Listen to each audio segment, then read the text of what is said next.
शुभ संध्या भाई और भौणी माने। आज हूँ पवित्र अशोकाष्टमी आज हूँ माँ बासंती अष्टमी पूजा। दीर्घ 21 वर्ष हम आम ग्राम माँ बासंती देवी पूजा उत्सव पालन हो आसुअछि। ए वर्ष आमर 21तम वार्षिक उत्सव। चलतु भीतर को जीवा माँ मंडप रे माँ दर्शन करवा। देखिपे एंट्रांस टी केते सुंदर भाव सजा होई अछि। चलतु भीतर को जीवा।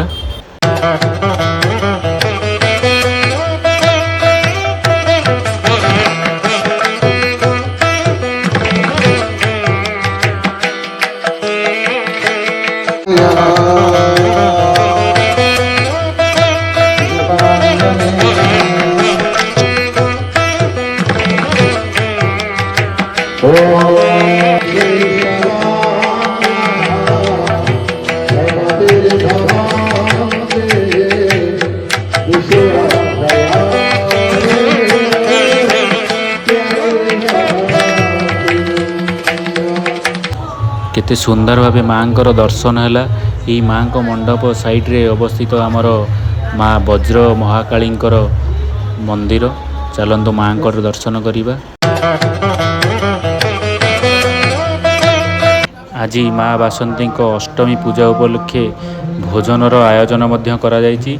आनंद बजार लागिवो आउ बहुत सारा लोक आसिबे। आनंद बजार रे बसी प्रसाद सेवन करिवे। देखिपारुथिबे केते प्रकार आइटम होई अछि और रोसई मध्य ता पर चलीछि। देखिपारुथिबे हमर आनंद बजार स्टार्ट होई जाइछि आउ लोक माने केते आनंद रे बसी प्रसाद सेवन करूछंती।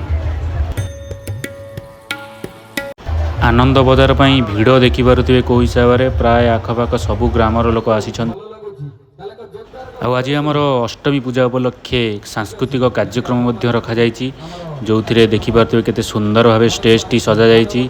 आउ म्यूजिक देइचंती आमर राजा रानी म्यूजिकल।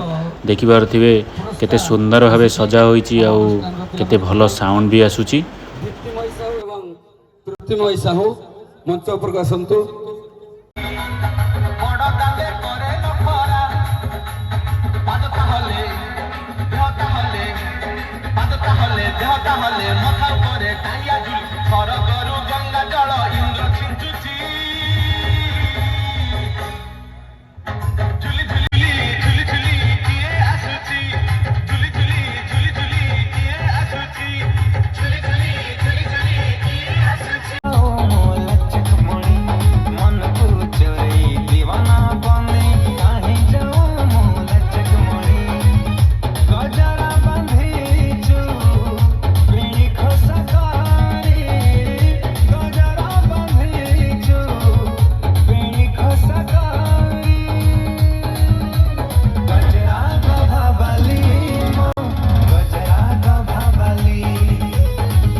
सेपटे सांस्कृतिक कार्यक्रम चली।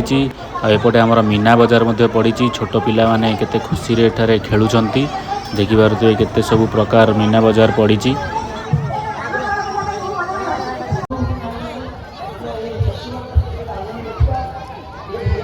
देखिपारुथिबे आमर मीना बजार रे फूड स्टॉल बहुत सारा पड़ी। देखिपारुथिबे ठुंका पुरी, मंचूरियन, चाउमीन बहुत सारा भेज आइटम एठारे अवेलेबल अच्छी। आउ बहुत सारा लोक एठारे खाउछंती। देखिपारुथिबे एठारे चाट पड़ी। देखुथिबे भाई आमर बनाउछंती। आउ एपटे साइड रे आमर जुआ खेल चलची। सॉरी जुआ नहीं, एटा आमर लक्ष्य भेद खेल। एठारे डबल हब पैसा। देखते भाई आमर लक्ष्य भेद कले। ये भाई केते दुई मारला। आउ जने भाई आमर एबे आउ थरे मारिबे। देखिपारुथिबे लक्ष्य भेद करिवे।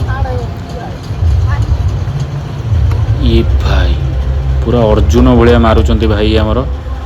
भाई ई भाई एपड़ोटा कि मारदेला। ये भाई साहब भाई 2 टंगर किछि मिलियो कि बाबाजी के ठेलू। अच्छा क्या ओ सेठू ना मु 2 टंका पाइल तो भाबिली कोन खाई देबी आ से 2 टंका रे। ଦେଖିପାରୁଥିବେ ଆମ ମୀନା ବଜାରରେ କେତେ ଘରକରଣା ସାମଗ୍ରୀ ମଧ୍ୟ ପଡ଼ିଛି ବିକ୍ରୟ ପାଇଁ। ଆଉ ଏଠାରେ କୋଳି ଭେଦା ମଟର ବିକ୍ରି ଚାଲିଛି। ଭେଦା ମଟର ଆଉ କୋଳି ଗୋଟେ ନେଇଯିବା ଭାଇଙ୍କ ଠାରୁ। ଭାଇ ଏବେ ଭେଦା ମଟର ବନାଉଛନ୍ତି, ବନେଇ ସାରିଲେଣି, ପୁରେଇଲେ।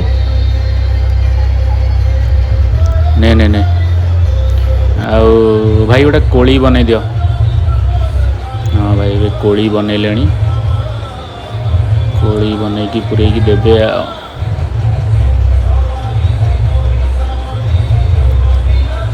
ଭାଇ ପୁରା ଲଙ୍କା ଫଙ୍କା ମାରିକି ପୁରେଇକି ଦେଇଲେ। ଦେଖିପାରୁଥିବେ ଲଙ୍କା ଲୁଣ ପକେଇକି ଦେଇଛନ୍ତି। ବା ପାଟିରୁ ନାଳ ବାହାରିଲାଣି। ଆମର ବିଶେଷ ଆକର୍ଷଣ ହେଉଛି ଅପେରା ସୂର୍ଯ୍ୟ ମନ୍ଦିର, ଯେଉଁଟାକି ଆମର ଏପ୍ରିଲ 28, 29, 30 ହେବ। ନକ୍ଷୀ ନାନୀ ପୁଅ ଭଗିଆ ହାଇଦର, ଆଉ ହାଇଦର ପାଇଁ କ୍ରେଜ୍ ଦେଖିପାରୁଥିବେ। ପିୟୁଷ ଭାଇଙ୍କର କେତେ ବଡ଼ ପୋଷ୍ଟର ଲାଗିଛି ଆମ ଦିଆନପାଟଣା ଛକରେ। ହାଇଦର ପାଇଁ ଏବେଠାରୁ ଅଗ୍ରିମ ଟିକେଟ୍ ବୁକିଂ ମଧ୍ୟ ଷ୍ଟାର୍ଟ ହୋଇଗଲାଣି। ଲୋକ ଏବେଠାରୁ ଟିକେଟ୍ କରିବା ଷ୍ଟାର୍ଟ କରିଦେଲେଣି। କ୍ରେଜ୍ ପୁରା ଅଲଗା ଲେଭେଲ୍।